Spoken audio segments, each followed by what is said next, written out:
ನಮಸ್ತೆ ಸ್ನೇಹಿತರೆ. ಈ ಟಾರ್ ರೋಡ್ ಅಟ್ಯಾಚ್ ಆದಂಗೆ ಒಂದು ಪ್ರಾಪರ್ಟಿ ಸೇಲ್ಗಿದೆ.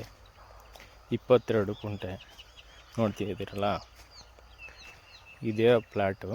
ಟಾರ್ ರೋಡ್ ಅಟ್ಯಾಚು ಪ್ರಾಪರ್ಟಿ ಬಂದು ಜನರಲ್ ಪ್ರಾಪರ್ಟಿ. ಕ್ಲಿಯರ್ ಟೈಟಲ್ ಇದೆ. ಡೈರೆಕ್ಟಾಗಿ ರಿಜಿಸ್ಟ್ರ್ ಕೂಡ ಹೋಗ್ಬೋದು ನೀವು. ರೋಡ್ ಅಟ್ಯಾಚ್ ಆಗಿರೋದ್ರಿಂದ ಅದ್ಬಸ್ತಲ್ಲಿ ಆಗಿದೆ.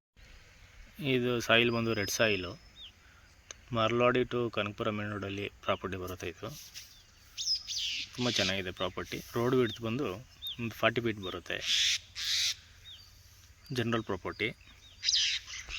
ಓನರ್ ರೇಟ್ ಏನು ಹೇಳ್ತಾ ಇದ್ದಾರೆ ಅಂದರೆ, ಒಂದು ಕುಂಟೆ 4 ಲಕ್ಷ ಹೇಳ್ತಾ ಇದ್ದಾರೆ. ಒಂದು ಕುಂಟೆ 4 ಲಕ್ಷ. ಮರಳವಾಡಿಯಿಂದ ಒಂದು 6 ಕಿಲೋಮೀಟ್ರ್ ಆಗುತ್ತೆ. ಆರೋಳಿಯಿಂದ ಒಂದು 30 ಕಿಲೋಮೀಟ್ರ್ ಆಗುತ್ತೆ. ಕನಕಪುರದಿಂದ ನಿಮಗೆ 10 ಕಿಲೋಮೀಟ್ರ್ ಆಗುತ್ತೆ. ತುಂಬ ಚೆನ್ನಾಗಿದೆ ಪ್ರಾಪರ್ಟಿ. ಯಾರಿಗಾರು ಬೇಕಾದರೆ ಕಾಲ್ ಮಾಡಿ. Thank you.